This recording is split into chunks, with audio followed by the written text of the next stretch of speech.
কিন্তু দেখা গেছে আবার ওরা রাস্তায় বসার চেষ্টা করছে। এই যে রাস্তায় বসা, এটাকে আপনি কিভাবে দেখছেন এবং তাদের কাছে আপনি কি আপিল করবেন? নমস্কার সমস্ত মিডিয়া বন্ধুদেরকে। আমি আপনাদের মাধ্যমে আমি আপিল করছি, তারা রিটার্নেস গ্রুপ,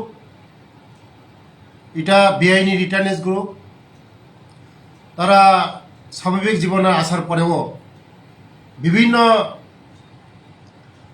বেআইনি কাজের মধ্যে জড়িত হয়েছে এবং পরিমল দেববর্মা এবং প্রসেনজিৎ দেববর্মা, হাসতেপা এবং বিশ্বমন দেববর্মা গ্রুপের সাথে তাদের কোনো লিঙ্ক নেই, পুরা ইলিগেল। আমি বলবো আগামীকালের যে তারা বন দেখিয়েছে, এই বনটা পুরা বিলকুল বেআইনি।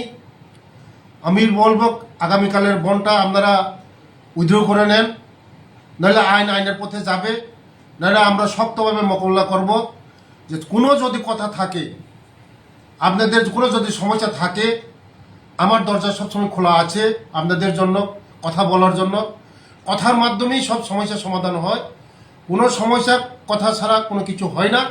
তার জন্য আমি আপিল করব আপনাদেরকে যে আগামীকাল আপনারা যে বন দেখেছেন, যে ন্যাশনাল হাইওয়ে বন এবং রেলওয়ে ব্লকেজ দেখেছেন, টোটালি বেআইনি। এটা আপনারা করবেন না। যদি কোনো কথা থাকে আমার সঙ্গে টেবিলে এসে বসার জন্য আমি আহ্বান করব। সমস্যার সমাধান কথার মাধ্যমে হয়। যে আগামীকাল যে বনটা, এটা সারা ত্রিপুরা রাজ্যের মধ্যে অনেকে স্টুডেন্ট আছে, পরীক্ষা আছে, রুগী আছে, এই সমস্যাগুলি কথা চিন্তা করেই আপনারা এই বনকে প্রত্যাহার করুন। যদি প্রত্যাহার না করে কিন্তু আইন কাউকে রেহাই দেওয়া হবে না। আইন প্রশাসন সবসময় আপনাদেরকে রেহাই দেওয়া হচ্ছে। আগামীকালকে যদি হয় কিন্তু রেহাই দেওয়া হবে না। আমার এটাই মেসেজ থাকবে, আগামীকালের বনটা প্রত্যাহার করুন।